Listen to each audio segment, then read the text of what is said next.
Item ಯಾವುದೇ ಇರಲಿ try ಮಾಡಿ ಆಚಿ ಚಿಕನ್ ಮಸಾಲಾ. ಗಾನ ಗಂಧರ್ವೆ ತಮ್ಮ ಗಾನ ನಿಲ್ಲಿಸಿದ್ದಾರೆ.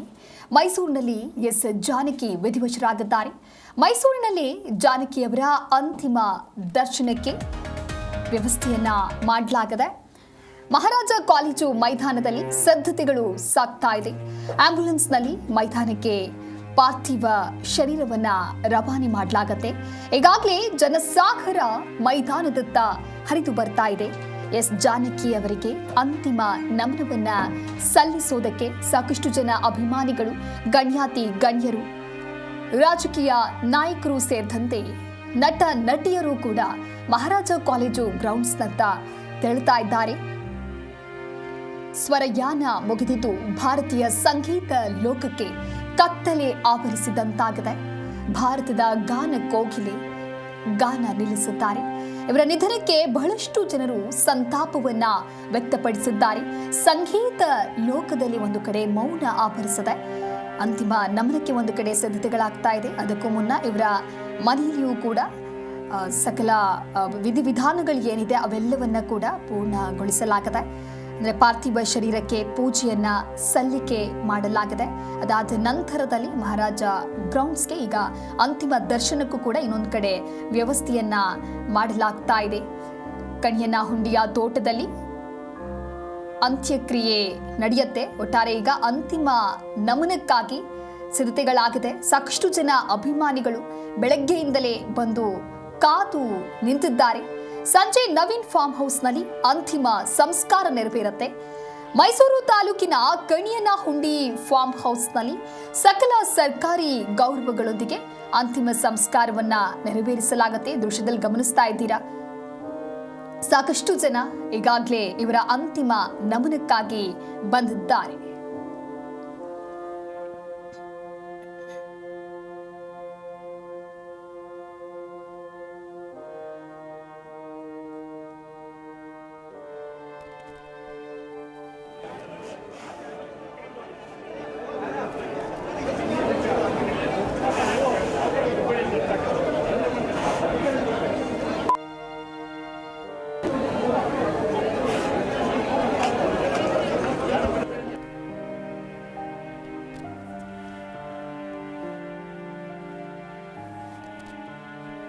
ಮೈಸೂರು ನಾವು 2019ರಲ್ಲಿ ನಮ್ಮ ಫ್ರೆಂಡ್ ಒಂದು ರೆಸಾರ್ಟ್ ಇದ್ದಲ್ಲಿ ಚಿಕ್ಕಂಕನಳ್ಳಿಲಿ ಆಗ ಭೇಟಿ ಆಗಿದ್ದೆ. ನಮ್ಮ ಫ್ಯಾಮಿಲಿ ಜನ ತುಂಬ ಸರಳ ಜೀವಿ, ಅವರೊಂಥರ ದೇವತೆ ಥರ ಇದ್ದಂಗೆ.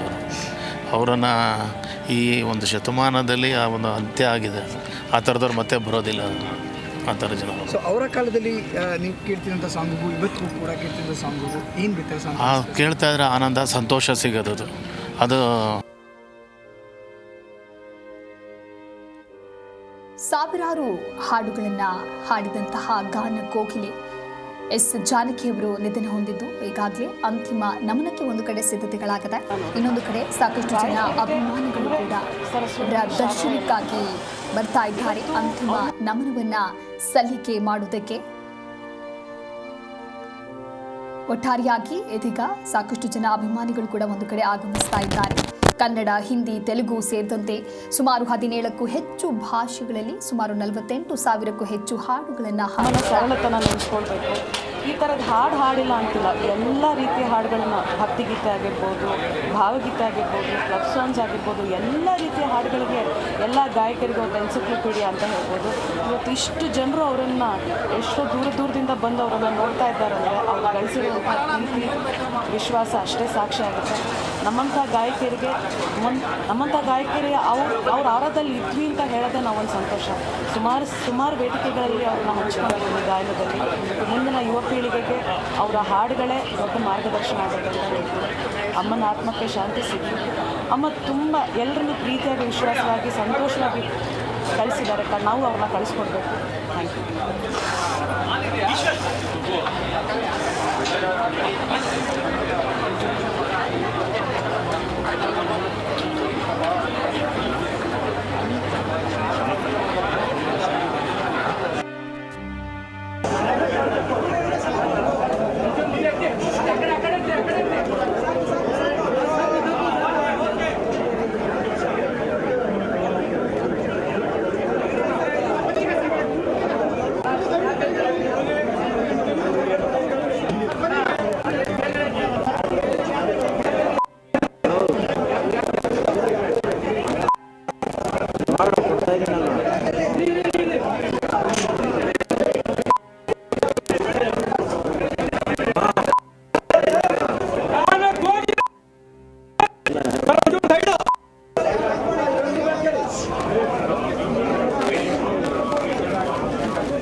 ಸಾಕಷ್ಟು ಮಂದಿ ಅವರ ಅಭಿಮಾನಿಗಳು ಮೈಸೂರಿಗರು ಕೂಡ ಈಗಾಗಲೇ ಅವರ ಅಂತಿಮ ದರ್ಶನಕ್ಕೆ ಅಂತೇಳಿ ಮೈಸೂರು ಮಹಾರಾಜ ಕಾಲೇಜು ಮೈದಾನಕ್ಕೆ ಈಗಾಗಲೇ ಬಂದಿರುವಂಥದ್ದು. ಈಗಾಗಲೇ ನೋಡ್ಬೋದು ಮುಂಜಾನೆಯೇ ಸಾಕಷ್ಟು ಮಂದಿ ಮೈಸೂರು ಮಹಾರಾಜ ಕಾಲೇಜಿನ ಒಂದು ಮೈದಾನ ಏನಿದೆ ಇಲ್ಲಿಗೆ ಈಗಾಗಲೇ ಬಂದಿರುವಂಥದ್ದು. ಸರತಿ ಸಾಲಿನಲ್ಲಿ ನಿಂತು ಅವರಿಗೆ ಬೇಕಾದಂಥ ವ್ಯವಸ್ಥೆಯನ್ನು ಕೂಡ ಪೊಲೀಸ್ ಇಲಾಖೆ ಜಿಲ್ಲಾಡಳಿತ ಈಗಾಗಲೇ ಮಾಡಿಕೊಂಡಿದೆ.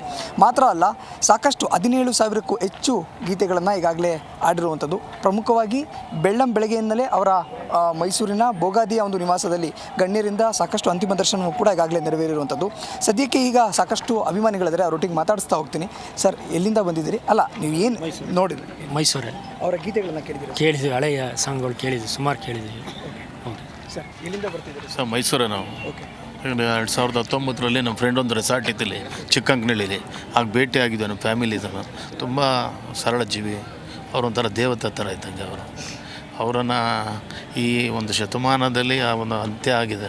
ಆ ಥರದವ್ರು ಮತ್ತೆ ಬರೋದಿಲ್ಲ, ಆ ಥರ ಜನ. ಸೊ ಅವರ ಕಾಲದಲ್ಲಿ ನೀವು ಕೇಳ್ತಿದ್ದಂಥ ಸಾಂಗಿಗೂ ಇವತ್ತಿಗೂ ಕೂಡ ಕೇಳ್ತಿದ್ದ ಸಾಂಗಿಗೂ ಏನು ವ್ಯತ್ಯಾಸ? ಕೇಳ್ತಾ ಇದ್ರೆ ಆನಂದ, ಸಂತೋಷ ಸಿಗೋದು. ಅದು ಲೈಫ್ ಲಾಂಗ್ ನಾವು ಜ್ಞಾಪಿಸ್ಕೊಳ್ಳುವಂಥ ಹಾಡುಗಳು. ಆ ಥರ ಮನಸ್ಸಿಗೆ ಭಾರಿ ಆನಂದ ಸಿಗೋದು, ನೆಮ್ಮದಿ ಸಿಗೋದು. ಈಗ ಒಂದು ಸಿಗಲ್ಲ ಆ ಥರದಲ್ಲಿ. ಅದನ್ನು ಆ ಕ್ಷಣದಲ್ಲಿ ಮರ್ತು ಬಿಡ್ತಾರೆ ಸ್ವಲ್ಪ ಆದಮೇಲೆ. ಆ ಥರ ವ್ಯಕ್ತಿಗಳು ಸಿಗೋದಿಲ್ಲ ನೋಡಿ. ಹಿಂದೆ ಪಿ ಶ್ರೀನಿವಾಸ್ ಇದ್ದರು, SP ಅವರಿದ್ದರು, ಬಾಲಮುರಳಿ ಕೃಷ್ಣ, ಇವರೆಲ್ಲ ಒಂದು ನೋಡಿ ಈಗ ಅಂತ್ಯ ಆಗೋಯ್ತು. ಅದು ಈಗ S ಜಾನಕಿ ಅವರು, ಈ ಥರದವ್ರು ಮತ್ತೆ ಹುಟ್ಟು ಬರೋದು ಭಾರಿ ಕಷ್ಟ. ಅಷ್ಟು ಸರ್, ಅವರು ನೀವು ನಿಮ್ಮ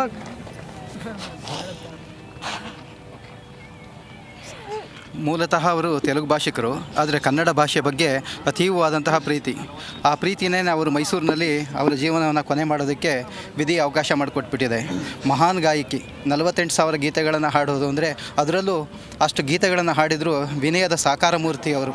ಈಗಿನ ಅವರ ಹಾಗೆ ಒಂದೆರಡು ಗೀತೆಗಳಿಗೇನೆ ತಲೆ ತಿರುಗಿದ ಹಾಗೆ ನಡ್ಕೋತಾರೆ. ಆದರೆ ಅವರು 48,000 ಗೀತೆಗಳನ್ನು ಹಾಡಿದರೂ ಕೂಡ ಸಂಗೀತ ಸರಸ್ವತಿ ಅಂತ ನಾವೇನೂ ನೋಡಿಲ್ಲ. ಆದರೆ ಅವರು ಯಾರಿರ್ಬೋದು ಅಂದರೆ ಜಾನಕಿಯವರೇ ಅಂತ ಹೇಳಬೇಕು. PB ಶ್ರೀನಿವಾಸ್ ಅವರ ಜೊತೆ, ಘಂಟಸಾಲ ಅವರ ಜೊತೆ, SP ಬಾಲಸುಬ್ರಹ್ಮಣ್ಯಂ, ಯೇಸುದಾಸ್, ಮಲೇಷಿಯಾ ವಾಸುದೇವನ್, ಹೀಗೆ ಹಲವಾರು ಗಾಯಕರ ಜೊತೆ, 3 ತಲೆಮೇರಿನ ಗಾಯಕರ ಜೊತೆ ಅವರು ಹಾಡ್ಕೊಂಬಂದಿದ್ದಾರೆ. ನಮ್ಮ ಕನ್ನಡದ ಮಟ್ಟಿಗೆ ಹೇಳೋದಾದರೆ, ದಕ್ಷಿಣ ಭಾರತದ ಮಟ್ಟಿಗೆ ಹೇಳೋದಾದರೆ, ಲತಾ ಮಂಗೇಶ್ಕರ್ನೂ ಒಂದು ಮೀರಿದಂತಹ ತೂಕದವರು ಅವರು. ಮತ್ತು ಯಾರನ್ನೂ ತುಳಿಯಲಿಲ್ಲ, ಎಲ್ಲರನ್ನೂ ಪ್ರೋತ್ಸಾಹಿಸಿ ಮುಂದಕ್ಕೆ ತಂದಂತಹ ಮಹಾನ್ ಮಾತೆಯವರು. ಇವತ್ತು ಅವರು ತೀರ್ಕೊಂಡಿದ್ದಾರೆ. ಅವರ ಕೃಪೆ ನಮ್ಮ ಮೇಲಿರಲಿ ಮತ್ತು ಅವರ ಆತ್ಮಕ್ಕೆ ಭಗವಂತ ಸದ್ಗತಿ ಕೊಡಲಿ ಅಂತ ನಾನು ಪ್ರಾರ್ಥನೆ ಮಾಡ್ಕೋತೀನಿ. ನೀವು ಕೂಡ ಮಾತಾಡ್ತಾ ಭಾವುಕರಾದ್ರಿ ಸಾಕಷ್ಟು. ಅಲ್ಲಿ ಹಿರಿಯರು ಕೂಡ ಇದ್ದಾರೆ, ಅವರು ಎಲ್ಲರೂ ಪ್ರತಿಯೊಬ್ಬರು ಕೂಡ ಭಾವುಕರಾಗಿದ್ದಾರೆ. ಆ ಗೀತೆಗಳು ಕೂಡ ಈಗಲೂ ಕೂಡ ನಾವುಗಳು ಕೇಳ್ತಾಯಿದ್ರು, ಈಗಿನ ನಮ್ಮ ಒಂದು ಜನ್ರೇಷನ್ ಕೇಳ್ತಿದ್ರು ಕೂಡ ತುಂಬ ಆನಂದ ಆಗುತ್ತೆ. ಅರ್ಥಗರ್ಭಿತವಾಗಿ ಆ ಸಾಲುಗಳಿರುತ್ತೆ ಸರ್. ಅದು ಕಾಲದ ಮಹಿಮೆ ಅಂತಲೇ ಹೇಳಬೇಕು. ಯಾಕಂದರೆ ಆಗ ಇದ್ದಂತಹ ಸಂಗೀತ ನಿರ್ದೇಶಕರಾಗಲಿ, ಗೀತ ರಚನಕಾರರಾಗಲಿ, ಅವರ ಹಾಡಿಗೆ ಅಭಿನಯ ಮಾಡ್ತಿದ್ದಂತಹ ನಟನಟಿಯರಾಗಲಿ ಎಲ್ಲರೂ ಕೂಡ ಆ ಗಾಂಭೀರ್ಯವನ್ನೇ ಹೊಂದಿದ್ದವರು. ಆ ಗಾಂಭೀರ್ಯವನ್ನು ಇವತ್ತು ನಾವು ನೋಡೋದಕ್ಕೆ ಸಾಧ್ಯ ಇಲ್ಲ. ಹಾಗೆ ಅತ್ಯುತ್ತಮವಾದಂತಹ ಗೀತೆಗಳನ್ನು ಕೊಟ್ಟವರು ಜಾನಕಿಯವರು. ಪ್ರತಿಯೊಂದು ಹಾಡಿನಲ್ಲೂ ಮೆಲೋಡಿ ಇರ್ತಾಯಿತ್ತು, ಮಾಧುರ್ಯ ಇರ್ತಾಯಿತ್ತು, ಮತ್ತು ಒಂದು ಸಂದೇಶವೂ ಕೂಡ ಇರ್ತಾಯಿತ್ತು. ಮುದುಕಿಯ ವಾಯ್ಸಿಂದ ಹಿಡಿದು ಮಗುವಿನ ವಾಯ್ಸಿನ ತನಕ ಹಾಡಿದಂತಹ, ಆ ರೀತಿ ವಾಯ್ಸ್ ಮಾಡ್ಯುಲೇಷನ್ ಮಾಡಿದಂತಹ ಒಬ್ಬರೇ ಗಾಯಕಿ ಅಂದರೆ ಜಾನಕಿಯವರು. ನಮಸ್ಕಾರ. ಇದು ಅಭಿಮಾನಿಗಳ ಮಾತಾಗಿರುವಂಥದ್ದು.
1938 ಏಪ್ರಿಲ್ 23ರಂದು ಆಂಧ್ರಪ್ರದೇಶದ ಗುಂಟೂರು ಜಿಲ್ಲೆಯ ರೆಪ್ಪಳ್ಳಿ ಅನ್ನುವಂಥ ಗ್ರಾಮದಲ್ಲಿ ಜನಿಸ್ತಾರೆ. ಸಾವಿರಾರು ಗೀತೆಗಳನ್ನು ಹಾಡಿದ್ದಾರೆ. ಸಾಕಷ್ಟು ಜನ ಅಭಿಮಾನಿ ಬಳಗಗಳನ್ನು ಹೊಂದಿದ್ದಾರೆ. ಎರಡನೆಯ ದೃಶ್ಯದಲ್ಲಿ ಗಮನಿಸ್ತಾ ಇರ್ಬೋದು, ಸಾಕಷ್ಟು ಸಂಖ್ಯೆಯಲ್ಲಿ ಅಭಿಮಾನಿಗಳು ಇದೀಗ ಇವರ ಅಂತಿಮ ನಮನವನ್ನ ಪಡೆಯುವುದಕ್ಕಾಗಿ ಬರ್ತಾ ಇದ್ದಾರೆ. ಸಾಕಷ್ಟು ಅಭಿಮಾನಿಗಳು ಎಸ್ ಜಾನಕಮ್ಮ ಅವರ ಬಗ್ಗೆ ಮಾತನಾಡ್ತಾ ಇದ್ರು. ಎಷ್ಟೇ ಸಾಧನೆಯನ್ನ ಮಾಡಿದ್ರೂ ಕೂಡ, ಸಂಗೀತ ಕ್ಷೇತ್ರಕ್ಕೆ ಅಗಾಧವಾದಂತಹ ಕೊಡುಗೆಯನ್ನ ನೀಡಿದ್ರೂ ಕೂಡ, ಸರಳ ಸಜ್ಜನಿಕೆಯ ವ್ಯಕ್ತಿತ್ವ ಇವರದ್ದು. ಬಹಳ ವಿಶಾಲ ಹೃದಯದವರು ಅನ್ನುವುದಾಗಿ ಇವರ ಬಗ್ಗೆ ಸ್ಮರಣೆಯನ್ನ ಮಾಡ್ತಾ ಇದ್ರು. ತಮ್ಮ 3ನೆಯ ವಯಸ್ಸಿನಲ್ಲಿ ಪೈಡಿಸ್ವಾಮಿ ಎಂಬುವರಲ್ಲಿ ಸಂಗೀತದ ಅಭ್ಯಾಸವನ್ನ ಮಾಡೋದಕ್ಕೆ ಮುಂದಾಗ್ತಾರೆ. 1956ರಲ್ಲಿ ಆಕಾಶವಾಣಿ ನಡೆಸಿದ ಸಂಗೀತ ಸ್ಪರ್ಧೆಯಲ್ಲಿ ರಾಷ್ಟ್ರಪತಿ ಬಾಬು ರಾಜೇಂದ್ರ ಪ್ರಸಾದ್ ಅವರಿಂದ ಬಹುಮಾನವನ್ನ ಸ್ವೀಕರಿಸುತ್ತಾರೆ. ಮುಂದೆ ಚೆನ್ನೈಗೆ ಬಂದು ಸಂದರ್ಶನವೊಂದರಲ್ಲಿ ಲತಾ ಮಂಗೇಶ್ಕರ್ ಅವರ ರಸಿಕ್ ಭಲಾಮ ಎಂಬ ಗೀತೆಯನ್ನ ಹಾಡಿ ಪ್ರಸಿದ್ಧ AVM ಸಂಸ್ಥೆಯವರ ಕಾಂಟ್ರಾಕ್ಟ್ ಅನ್ನ ಪಡೆದುಕೊಳ್ತಾರೆ. 59 ವರ್ಷಗಳ ಅವಧಿಯಲ್ಲಿ 17 ಭಾಷೆಗಳಿಗೆ ಸುಮಾರು 48,000 ಗೀತೆಗಳನ್ನ ಹಾಡೋದು ಅಂತ ಹೇಳಿದ್ರೆ ಅಷ್ಟು ಸುಲಭದ ಮಾತಲ್ಲ. ಆದ್ರೆ ಅವರಲ್ಲಿ ದೃಢ ನಿರ್ಧಾರ ಇತ್ತು. ಇದನ್ನ ಮಾಡಬೇಕು ಅನ್ನುವಂತಹ ಅಚಲವಾದಂತಹ ಒಂದು ವಿಶ್ವಾಸ ಇತ್ತು. ಅದೇ ರೀತಿಯಾಗಿ ತಮ್ಮ ಆಸಕ್ತಿಯ ಮೂಲಕವಾಗಿ ಕನಸನ್ನ ನನಸು ಮಾಡಬೇಕು ಅನ್ನುವಂತಹ ಪಯಣದ ಮೂಲಕ ಈ ಒಂದು ಸಂಗೀತದ ಪಯಣವನ್ನ ಆರಂಭ ಮಾಡ್ತಾರೆ. ಯಾವುದೇ ಹಾಡಾದ್ರೂ ಅದಕ್ಕೆ ತುಂಬುವಂತಹ ಭಾವ ಆಗಿರಬಹುದು, ಅಥವಾ ಆ ಒಂದು ಭಾಷೆಯ ಹಿಡಿತ, ಅಥವಾ ಯಾವುದೇ ಒಂದು ಹಾಡನ್ನ ನೀಡಿದ್ರೂ ಕೂಡ ಅದನ್ನ ಸ್ಪಷ್ಟವಾಗಿ ಆ ಸಾಲುಗಳನ್ನ ಉಚ್ಚಾರಣೆ ಮಾಡುವಂತಹ ರೀತಿ ಎಲ್ಲವೂ ಕೂಡ ಎಸ್ ಜಾನಕಿ ಅಮ್ಮ ಅವರು ಒಂದು ರೀತಿ ಕರಗತ ಮಾಡಿಕೊಂಡಿದ್ರು. ಸಾಕಷ್ಟು ಅಭಿಮಾನಿ ಬಳಗದವರನ್ನ ಪಡೆದುಕೊಂಡಿದ್ರು. 48,000 ಗೀತೆಗಳನ್ನ ಹಾಡಿದ್ದಾರೆ. ಭಾರತದ ಪ್ರಮುಖ ಭಾಷೆಗಳು ಸೇರಿದಂತೆ ಸಿಂಹಳ, ಜಪಾನಿ, ಲ್ಯಾಟಿನ್, ಅರೇಬಿಕ್ ಒಳಗೊಂಡಂತೆ 17 ಭಾಷೆಗಳಲ್ಲಿ ಹಾಡಿದಂತ ಹೆಗ್ಗಳಿಕೆ ಇವರದ್ದು. ಹಲವಾರು ಗೌರವಗಳನ್ನು ಕೂಡ ತಂದು ಕೊಟ್ಟಿದೆ. ಪ್ರತಿಭೆ ಇದ್ದಲ್ಲಿ ಪುರಸ್ಕಾರಕ್ಕೆ ಎಲ್ಲಿ ಕೊರತೆ ಅನ್ನುವಂತಹ ಮಾತಿದೆ. ಹಾಗಾಗಿ ಇವರು ಮಾಡಿದಂತಹ ಸಾಧನೆಗೆ ಸಾಕಷ್ಟು ಪ್ರಶಸ್ತಿಗಳು ಇವರನ್ನ ಅರಸಿಕೊಂಡು ಬಂದಿದೆ. 4 ರಾಷ್ಟ್ರ ಪ್ರಶಸ್ತಿಗಳು, ಸುಮಾರು 30 ರಾಜ್ಯ ಪ್ರಶಸ್ತಿಗಳು ಅವರ ಗಾಯನಕ್ಕೆ ದೊರೆತಿವೆ. ಮೈಸೂರು ವಿಶ್ವವಿದ್ಯಾನಿಲಯ ಇವರಿಗೆ ಗೌರವ ಡಾಕ್ಟರೇಟ್ ನೀಡಿ ಗೌರವಿಸಿತು. ರಾಜ್ಯ ಸರ್ಕಾರ 2014ರಲ್ಲಿ ಕರ್ನಾಟಕ ರಾಜ್ಯೋತ್ಸವ ಪ್ರಶಸ್ತಿಯನ್ನ ನೀಡಿ ಸನ್ಮಾನಿಸಿತು. ಭಾರತದ ಖ್ಯಾತ ಹಿನ್ನೆಲೆ ಗಾಯಕಿ ಎಸ್ ಜಾನಕಿ ಅವರಿಗೆ 2013ರಲ್ಲಿ ಭಾರತ ಸರ್ಕಾರ ಪದ್ಮಭೂಷಣ ಪ್ರಶಸ್ತಿಯನ್ನ ಘೋಷಣೆ ಮಾಡುತ್ತೆ. ಆದ್ರೆ ಈ ಗೌರವ ತಮ್ಮ ಸುದೀರ್ಘ 5.5 ದಶಕಗಳ ವೃತ್ತಿ ಜೀವನಕ್ಕೆ ತಡವಾಗಿ ಬಂದಿದೆ. ದಕ್ಷಿಣ ಭಾರತದ ಕಲಾವಿದರಿಗೆ ಸೂಕ್ತವಾದಂತಹ ಮನ್ನಣೆ ಸಿಗ್ತಾ ಇಲ್ಲ ಅಂತ ಹೇಳಿ ಅಸಮಾಧಾನವನ್ನ ವ್ಯಕ್ತಪಡಿಸಿ ಪ್ರಶಸ್ತಿಯನ್ನ ಸ್ವೀಕರಿಸೋದಕ್ಕೂ ಕೂಡ ಅವರು ತಿರಸ್ಕಾರವನ್ನ ಮಾಡ್ತಾರೆ. ಒಟ್ಟಾರೆಯಾಗಿ ಇವರ ಗರಡಿಯಲ್ಲಿ ಬೆಳೆದಂತಹ ಅನೇಕ ಜನರು ಕೂಡ ಇದ್ದಾರೆ. ಅವರು ಹೇಳಿಕೊಟ್ಟಿರುವಂತಹ ಶಿಸ್ತು ಏನಿದೆ, ಪರಿಪಾಠ ಏನಿದೆ, ಆ ಒಂದು ನೆರಳಿನಲ್ಲಿಯೂ ಕೂಡ ಅನೇಕ ಜನರು ಇದೀಗ ಒಂದು ಸಂಗೀತದ ಆಸಕ್ತಿಯನ್ನ ಮೂಡಿಸಿಕೊಂಡು ಆ ಕ್ಷೇತ್ರದಲ್ಲಿ ಮುನ್ನಡೀತಾ ಇದ್ದಾರೆ. ಬಯಲುದಾರಿ ಚಿತ್ರದಿಂದ ಆರಂಭವಾದಂತಹ ಅವರ ಪಯಣ ಸಾಕಷ್ಟು ಚಿತ್ರಗಳಿಗೆ ಜಾನಕಿಯವರು ಹಾಡಿದ್ದನ್ನ ಇದೀಗ ಅನೇಕ ಗಣ್ಯರು ಕೂಡ ನೆನಪಿಸಿಕೊಳ್ತಾ ಇದ್ದಾರೆ. ಖ್ಯಾತ ಹಿನ್ನೆಲೆ ಗಾಯಕಿ ಎಸ್ ಜಾನಕಿ ಅವರ ಕೊನೆಯ ದಿನಗಳನ್ನ ತಮ್ಮ ನೆಚ್ಚಿನ ಮೈಸೂರಿನಲ್ಲಿ ಕಳೆದಿದ್ದಾರೆ. ಮೈಸೂರಿನ ಮೇಲಿನ ಪ್ರೀತಿಗೆ ತಮ್ಮ ಊರನ್ನೇ ಬಿಟ್ಟು ಬಂದು ಇಲ್ಲಿ ನೆಲೆಸಿದ್ರು. ಅರಮನೆಯಂತಹ ಮನೆ ಇದೆ, ಆದ್ರೆ ಅದ್ಯಾವುದೂ ಬೇಡವಾಗಿತ್ತು. ಮೈಸೂರೇ ಅವರ ನೆಚ್ಚಿನ ಊರಾಗಿತ್ತು. ಅತಿ ಹೆಚ್ಚು ಸಮಯವನ್ನ ಇಲ್ಲಿ ಕಳೀತಾ ಇದ್ರು. ಸಾಕಷ್ಟು ದೇವಾಲಯಗಳಿಗೆ ಭೇಟಿಯನ್ನ ಕೊಡ್ತಾ ಇದ್ರು. ಎಸ್ ಜಾನಕಿ ಅವರಿಗೆ ಮೈಸೂರಿನಲ್ಲಿ ಯಾವುದೇ ಸಂಬಂಧಿಗಳಿಲ್ಲ. ಅಭಿಮಾನಿಯ ಬಾಡಿಗೆ ಮನೆಯಲ್ಲಿ ಎಸ್ ಜಾನಕಿ ಅವರು ನೆಲೆಸಿರ್ತಾರೆ. ಮೈಸೂರಿನಲ್ಲಿ ತಮ್ಮ ಕೊನೆಯ ದಿನಗಳನ್ನ ಕಳೆದಿದ್ದಾರೆ. ಬೋಗಾದಿಯ ಹರ್ಷಾಬಾದ್ ಹಿಂಭಾಗದ ಅಭಿಮಾನಿಯೊಬ್ಬರ ಮನೆಯಲ್ಲಿ ಅವರು ವಾಸವಿರ್ತಾರೆ. ಆ ಮನೆಯ ಓನರ್ ಆಗಿದ್ದಂತ ಭವ್ಯ ಅವರು ಜಾನಕಿ ಉಳಿದುಕೊಳ್ಳುವುದಕ್ಕೆ ಅಗತ್ಯವಾದಂತ ವ್ಯವಸ್ಥೆಯನ್ನ ಮಾಡಿಕೊಟ್ಟಿದ್ರಂತೆ. ಮೈಸೂರಿನ ಮೇಲೆ ಅಪಾರ ಪ್ರೀತಿ ಹೊಂದಿದ್ದಂತಹ ಜಾನಕಿಗೆ ಮೈಸೂರು ಅಂತ ಹೇಳಿದ್ರೆ ಎಷ್ಟು ಅಚ್ಚುಮೆಚ್ಚುವಾಗಿತ್ತು, ಅದೇ ರೀತಿ ಅವರ ಅಭಿಮಾನಿಗಳ ಸಂಖ್ಯೆಯೂ ಕೂಡ ಅಗಾಧವಾಗಿತ್ತು. ಮೈಸೂರಿನಲ್ಲಿ 2 ವರ್ಷಗಳಿಂದ ಇದ್ದ ಅವರು ವಿವಿಧ ದೇವಸ್ಥಾನಗಳಿಗೆ ಆಗಾಗ ಭೇಟಿ ಕೊಡ್ತಾ ಇದ್ರು. ಅಪಾರ ದೈವ ಭಕ್ತಿಯಾಗಿದ್ರು. ನಂಜನಗೂಡಿನ ನಂಜುಂಡೇಶ್ವರ, ಚಾಮುಂಡೇಶ್ವರಿ, ಯೋಗ ನರಸಿಂಹಸ್ವಾಮಿ ದೇವಾಲಯ ಸೇರಿದಂತೆ ವಿವಿಧೆಡೆ ಭೇಟಿ ಕೊಡ್ತಾ ಇದ್ರು. ಪುತ್ರನ ನಿಧನದ ನಂತರ ಬಹಳ ನೊಂದಿರ್ತಾರೆ ಎಸ್ ಜಾನಕಿ ಅವರು. ವಯೋಸಹಜ ಸಮಸ್ಯೆಗಳು ಅವರನ್ನ ಕಾಡ್ತಾ ಇತ್ತು. ಅಭಿಮಾನಿಗಳೇ ಎಲ್ಲವೂ ಆಗಿದ್ರು ಅವರಿಗೆ. ನವೀನ್ ಅನ್ನೋರು ಅದರಲ್ಲೂ ಕೂಡ ಬಹಳ ವಿಶೇಷವಾದಂತಹ ಅಭಿಮಾನಿಯವರು, ಕಟ್ಟ ಅಭಿಮಾನಿಯಾಗಿದ್ರು. ಬೋಗಾದಿಯ ತಮ್ಮ ಪೀಠೋಪಕರಣಗಳ ಅಂಗಡಿಗೆ ಎಸ್ ಜಾನಕಿ ಫರ್ನಿಚರ್ ಅನ್ನುವಂತ ಹೆಸರನ್ನ ಕೂಡ ಇಟ್ಟಿದ್ರು. ಜಾನಕಿ ಅಮ್ಮ ಅವರ ಕೇರ್ ಟೇಕರ್ ಆಗಿದ್ರು. ಭಾರತದ ಖ್ಯಾತ ಹಿನ್ನೆಲೆ ಗಾಯಕಿ ನಿನ್ನೆ ನಿಧನ ಹೊಂದಿದ್ದಾರೆ. ಗಾಯಕಿ, ಗೀತ ಸಾಹಿತಿ, ಸಂಗೀತ ನಿರ್ದೇಶಕಿ, ಕನ್ನಡ, ತೆಲುಗು, ತಮಿಳು, ಮಲಯಾಳಂ, ಹಿಂದಿ ಸೇರಿದಂತೆ ಸಾಕಷ್ಟು ಭಾಷೆಗಳಲ್ಲಿ ಸಾವಿರಾರು ಗೀತೆಗಳಿಗೆ ಇವರು ಧ್ವನಿಯಾಗಿದ್ರು. ಆಂಧ್ರಪ್ರದೇಶದ ಗುಂಟೂರಿನ ಒಂದು ಪುಟ್ಟ ಹಳ್ಳಿಯಲ್ಲಿ ಜನಿಸಿದಂತಹ ಪ್ರತಿಭೆ ಇವರು. ಬಾಲ್ಯದಿಂದಲೂ ಕೂಡ ಸಂಗೀತದಲ್ಲಿ ಆಸಕ್ತಿಯನ್ನ ಇಟ್ಕೊಂಡಿದ್ರು. ನಾದಸ್ವರ ವಿದ್ವಾನ್ ಶ್ರೀ ಪೈಡಿ ಸ್ವಾಮಿಯವರ ಹತ್ತಿರ ಸಂಗೀತವನ್ನ ಕಲಿತಾರೆ. 19ನೆಯ ವಯಸ್ಸಿನಲ್ಲಿ ಗಾಯನವನ್ನ ಆರಂಭಿಸಿದಂತಹ ಜಾನಕಿಯವರು ಚಿಕ್ಕಪ್ಪನ ಸಲಹೆಯಂತೆ ಚೆನ್ನೈಗೆ ಬಂದು ಎವಿಎಂ ಸ್ಟುಡಿಯೋದಲ್ಲಿ ಗಾಯಕಿಯಾಗಿ ಸೇರ್ಕೊಳ್ತಾರೆ. 1957ರಲ್ಲಿ ಚಿತ್ರಗಳಲ್ಲಿ ಹಾಡೋದಕ್ಕೆ ಆರಂಭಿಸಿದಂತಹ ಜಾನಕಿ ಅದೇ ವರ್ಷದಲ್ಲಿ 6 ಭಾಷೆಗಳಲ್ಲಿ ಹಾಡ್ತಾರೆ. ಸಂಗೀತ ನಿರ್ದೇಶಕ ಇಳೆಯರಾಜ ಮತ್ತು ಹಿನ್ನೆಲೆ ಗಾಯಕ ಎಸ್.ಪಿ. ಬಾಲಸುಬ್ರಹ್ಮಣ್ಯಂ ಜೊತೆ ಅತಿ ಹೆಚ್ಚು ಗೀತೆಗಳಿಗೆ ಇವರು ಧ್ವನಿಯಾಗಿದ್ರು. ಕನ್ನಡದಲ್ಲಿ ಡಾಕ್ಟರ್ ರಾಜ್ಕುಮಾರ್ ಜೊತೆಗೆ ಅತಿ ಹೆಚ್ಚು ಗೀತೆಗಳಿಗೆ ಧ್ವನಿಯಾಗಿದ್ದಾರೆ. ರಾಜ್ಯೋತ್ಸವ ಪ್ರಶಸ್ತಿಗೆ ಭಾಜನರಾಗಿರುವ ಜಾನಕಮ್ಮಗೆ ಮೈಸೂರು ವಿಶ್ವವಿದ್ಯಾನಿಲಯ ಗೌರವ ಡಾಕ್ಟರೇಟ್ ನೀಡಿದೆ. ಜಾನಕಿಯವರು 1959ರಲ್ಲಿ ವಿ ರಾಮಪ್ರಸಾದರನ್ನ ವಿವಾಹವಾಗ್ತಾರೆ. 1997ರಲ್ಲಿ ಪತಿಯ ಮರಣದ ನಂತರ ಹೈದರಾಬಾದ್ನಲ್ಲಿ ಇವರು ನೆಲೆಸಿರ್ತಾರೆ. ಕರ್ನಾಟಕ ರಾಜ್ಯೋತ್ಸವ, ಪದ್ಮಭೂಷಣ ಪ್ರಶಸ್ತಿ ಸೇರಿದಂತೆ ಹಲವು ರಾಜ್ಯ, ರಾಷ್ಟ್ರ ಮಟ್ಟದ ಪ್ರಶಸ್ತಿಗಳಿಗೆ ಇವರು ಭಾಜನರಾಗಿದ್ದಾರೆ. ಒಟ್ಟಾರೆಯಾಗಿ ಈಗ ಇವರ ಅಂತಿಮ ದರ್ಶನವನ್ನ ಪಡೆಯೋದಕ್ಕೆ ಸರತಿ ಸಾಲಿನಲ್ಲಿ ಬೆಳಗ್ಗೆಯಿಂದಲೂ ಕೂಡ ಬಂದು ಕಾಯ್ತಾ ಇದ್ರು ಸಾಕಷ್ಟು ಜನ ಅಭಿಮಾನಿಗಳು. ಅದೇ ರೀತಿಯಾಗಿ ಇವರ ಅಂತಿಮ ನಮನಕ್ಕೆ ಕೂಡ ಅವಕಾಶವನ್ನ ಮಾಡಿ ಕೊಡಲಾಗಿದೆ. ನಂತರದಲ್ಲಿ ಸಂಜೆ ಅಂತ್ಯ ಸಂಸ್ಕಾರವೂ ಕೂಡ ನೆರವೇರುತ್ತೆ. ಈಗಾಗಲೇ ಅನೇಕ ಗಣ್ಯಾತಿ ಗಣ್ಯರು ಕೂಡ ಆಗಮಿಸ್ತಾ ಇದ್ದಾರೆ. ಮೈಸೂರು ಅಂತ ಹೇಳಿದ್ರೆ ಅಪಾರವಾದಂತಹ ಪ್ರೀತಿ ಇವರಲ್ಲಿ ಇತ್ತು. ಅಭಿಮಾನಿಗಳೇ ಎಲ್ಲವೂ ಆಗಿದ್ರು. ಸಾಕಷ್ಟು ಜನ ಸ್ಟಾರ್ ನಟ ನಟಿಯರು ಕೂಡ ಇದೀಗ ಕಂಬನಿ ಬರೆದಿದ್ದಾರೆ, ಸಂತಾಪವನ್ನ ಸೂಚಿಸಿದ್ದಾರೆ. ಸಾವಿರಾರು ಹಾಡುಗಳನ್ನ ಹಾಡಿದ್ರು. ಒಬ್ಬ ಗಾಯಕಿ ಆಗಬೇಕು ಅನ್ನುವಂತಹ ಕನಸನ್ನ ಕಂಡಿದ್ದವರು, ಕನಸು ಸಾಕಾರಗೊಳ್ಳಬೇಕು, ನನಸಾಗಬೇಕು ಅಂತ ಹೇಳಿದ್ರೆ ಅವಿರತವಾದ ಪರಿಶ್ರಮ ಬೇಕಾಗತ್ತೆ, ಪ್ರಯತ್ನ ಬೇಕಾಗತ್ತೆ. ಎಲ್ಲವನ್ನ ಕೂಡ ಅತ್ಯಂತ ಶಿಸ್ತಿನಿಂದ ಪಾಲನೆ ಮಾಡಿಕೊಂಡು ಇಂತಹ ದೊಡ್ಡ ಸಾಧಕಿಯಾಗಿ ಸಂಗೀತ ಕ್ಷೇತ್ರಕ್ಕೆ ದೊಡ್ಡ ಕೊಡುಗೆಯನ್ನ ನೀಡಿದ್ದವರು. ಭಾರತೀಯ ಚಿತ್ರರಂಗದ ಅದ್ಭುತ ಧ್ವನಿ ಹಾಗೆ ಸಹಸ್ರಾರು ಅಮರ ಗೀತೆಗಳ ಮೂಲಕ ಕೋಟ್ಯಾಂತರ ಹೃದಯಗಳನ್ನ ಗೆದ್ದಿದ್ದ ಹಿರಿಯ ಗಾಯಕಿ ಎಸ್ ಜಾನಕಿ ನಿನ್ನೆ ಕೊನೆ ಉಸಿರೆಳೆದಿದ್ದಾರೆ. ವಯೋಸಹಜ ಕಾಯಿಲೆಗಳಿಂದ ಬಳಲ್ತಾ ಇದ್ದ 88 ವರ್ಷದ ಜಾನಕಿಯಮ್ಮ ಮೈಸೂರಿನ ಅಪೋಲೋ ಆಸ್ಪತ್ರೆಯಲ್ಲಿ ನಿಧನರಾಗಿದ್ದು, ಅವರ ಅಗಲಿಕೆಯಿಂದ ಸಂಗೀತ ಲೋಕದ ಮಹಾನ್ ಯುಗವೊಂದು ಮುಕ್ತಾಯಗೊಂಡಂತಾಗಿದೆ.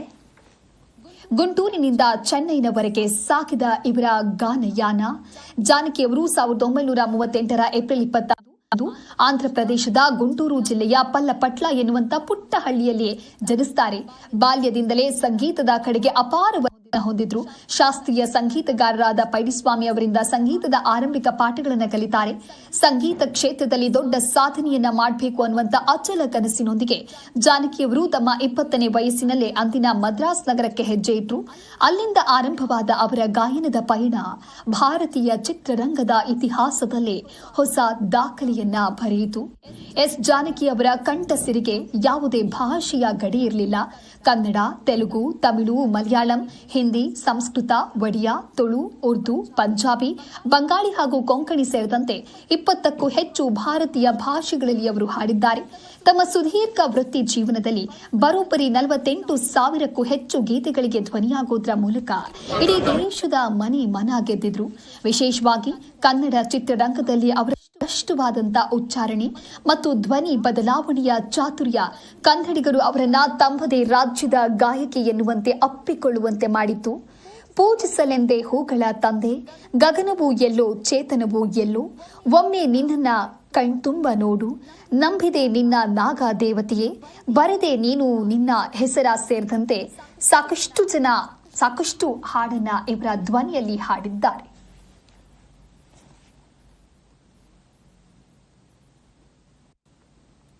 ಈ ಕುರಿತು ಮತ್ತಷ್ಟು ಮಾಹಿತಿಯನ್ನ ನೀಡ್ತಾರೆ ನಮ್ಮ ಪ್ರತಿನಿಧಿ ಸುರೇಶ್ ಮಹಾರಾಜ ಗ್ರೌಂಡ್ಸ್ನಿಂದ ಲೈವ್ನಲ್ಲಿ ಜಾಯ್ನ್ ಆಗಿದ್ದಾರೆ. ಸುರೇಶ್, ಸಾವಿರಾರು ಗೀತೆಗಳನ್ನು ಹಾಡಿದಂತಹ ಗಾನ ಕೋಗಿಲೆ ಕಣ್ಮರೆಯಾಗಿದ್ದಾರೆ. ಒಂದು ರೀತಿ ಇಡೀ ಸಂಗೀತ ಲೋಕವೇ ಮೌನವಾಗಿದೆ. ಅವರ ಅಂತಿಮ ನಮನ ಯಾವ ರೀತಿಯಾಗಿ ನೆರವೇರ್ತಾ ಇದೆ? ಬಂದಿರುವಂತಹ ಅಭಿಮಾನಿಗಳು ಏನ್ ಹೇಳ್ತಾ ಇದ್ದಾರೆ? ಗಣ್ಯಾತಿ ಗಣ್ಯರು ಆಗಮಿಸ್ತಾ ಇದ್ದಾರಾ? ಹೇಗೆ? ಖಂಡಿತವಾಗ್ಲೂ ದಿವ್ಯಾ, ಒಂದು ರೀತಿಯಲ್ಲಿ ಸ್ವರಲೋಕದ ಒಂದು ಸರಸ್ವತಿ ಅಂತಲೇ ಹೇಳ್ಬೋದು. ಗಾನ ಕೋಗಿಲೆ ಜಾನಕಿಯಮ್ಮ ಅವರಿಗಾಗಲೇ ನಿಧನರಾಗಿರುವಂಥದ್ದು. ಮುಂಜಾನೆಯಿಂದಲೇ ಸಾಕಷ್ಟು ಅಭಿಮಾನಿಗಳು ಅವರ ನಿವಾಸದಲ್ಲಿ, ಬೋಗಾದಿಯ ನಿವಾಸದಲ್ಲಿ ಈಗಾಗಲೇ ದರ್ಶನವನ್ನು ಪಡ್ಕೊಂಡಿದ್ದಾರೆ. ಅದರ ಜೊತೆಗೆ ಸಾರ್ವಜನಿಕರಿಗೂ ಕೂಡ ಅಂತಿಮ ದರ್ಶನದ ವ್ಯವಸ್ಥೆಯನ್ನು ಮೈಸೂರಿನ ಮಹಾರಾಜ ಕಾಲೇಜು ಮೈದಾನದಲ್ಲಿ ಈಗಾಗಲೇ ವ್ಯವಸ್ಥೆಯನ್ನು ಕೂಡ ಮಾಡಿಕೊಂಡಿರುವಂಥದ್ದು. ಅಂದರೆ ಯಾವುದೇ ರೀತಿಯಾಗಿ ಸಮಸ್ಯೆಗಳಾಗಬಾರ್ದು ಅನ್ನೋ ರೀತಿಯಲ್ಲಿ ಮಧ್ಯರಾತ್ರಿಯಿಂದಲೇ ಬ್ಯಾರಿಕೇಡ್ಗಳನ್ನು ವ್ಯವಸ್ಥೆಗಳನ್ನು ಅದೇ ರೀತಿಯಾಗಿ ಈಗ ಸಾಕಷ್ಟು ಅವರ ಅಭಿಮಾನಿಗಳು ಈಗಾಗಲೇ ಅಂತಿಮ ದರ್ಶನ ಒಂದು ವ್ಯವಸ್ಥೆಯಲ್ಲಿ ಈಗಾಗಲೇ ಭಾಗಿಯಾಗ್ತಿರುವಂಥದ್ದು. ಈಗಾಗಲೇ ನನ್ನ ಹಿಂಬದಿಯಲ್ಲಿ ನೋಡ್ತಿರ್ಬೋದು, ಸರತಿ ಸಾಲಿನಲ್ಲಿ ಒಂದು ಸಾಕಷ್ಟು ಮೈಸೂರಿಗರು, ಸಾಕಷ್ಟು ಅವರ ಅಭಿಮಾನಿಗಳು ದೂರದ ಊರುಗಳಿಂದಲೂ ಕೂಡ ಆಗಮಿಸಿ ಅವರ ಅಂತಿಮ ದರ್ಶನವನ್ನು ಈಗಾಗಲೇ ಪಡ್ಕೋತಿರುವಂಥದ್ದು. ಒಂದು ಹಂತದಲ್ಲಿ ನೋಡೋದಾದರೆ ಇವತ್ತು ಮಧ್ಯಾಹ್ನ ಏನಿದೆ, ಮಧ್ಯಾಹ್ನ 2:30 ಕೂಡ ಸಾರ್ವಜನಿಕರ ಅಂತಿಮ ದರ್ಶನಕ್ಕೆ ವ್ಯವಸ್ಥೆಯನ್ನು ಕೂಡ ಮಾಡಿಕೊಂಡಿದ್ದಾರೆ.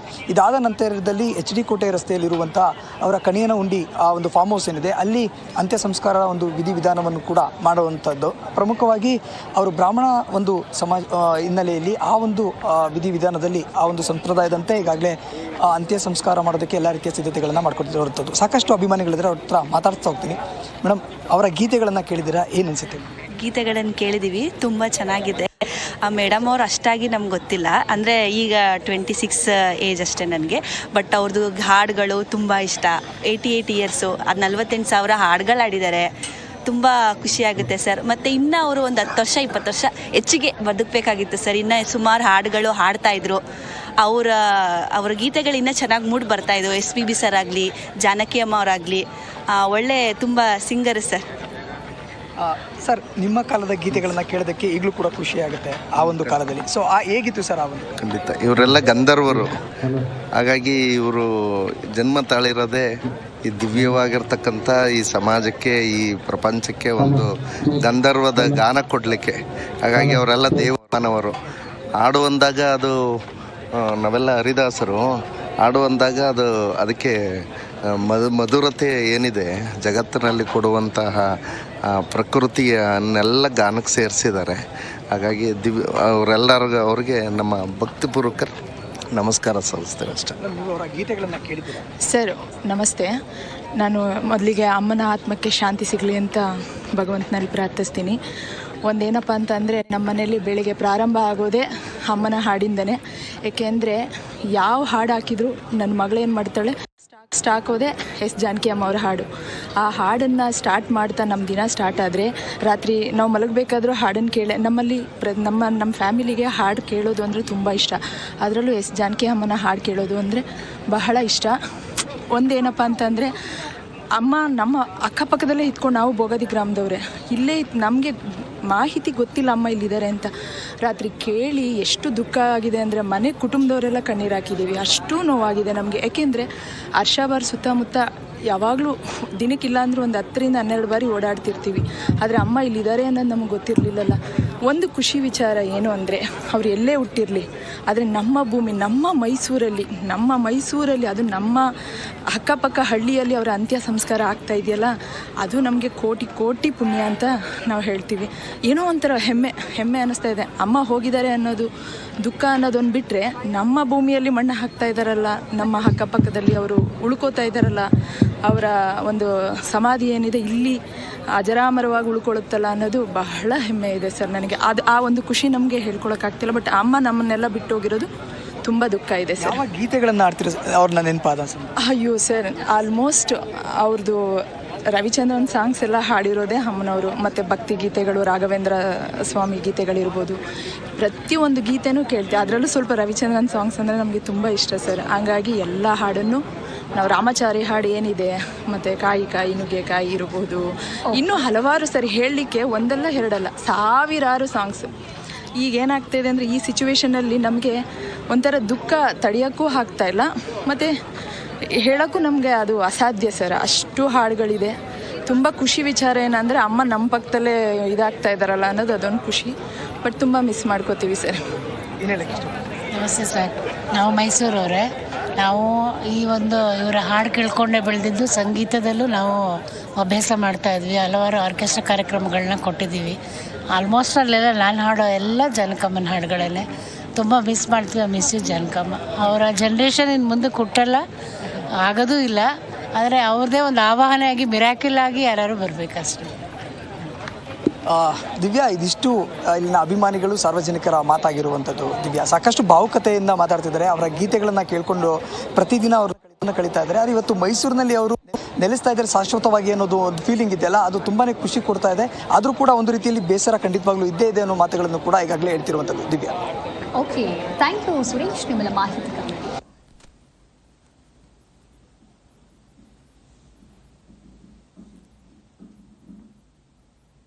ಇವಿಷ್ಟು ಈ ಕ್ಷಣದ ಅಪ್ಡೇಟ್ಸ್. ನೋಡ್ತಾ ಇರಿ ಜಿ ಕನ್ನಡ ನ್ಯೂಸ್, ಸತ್ಯವೇ ಸುದ್ದಿಯ ಜೀವಾಳ.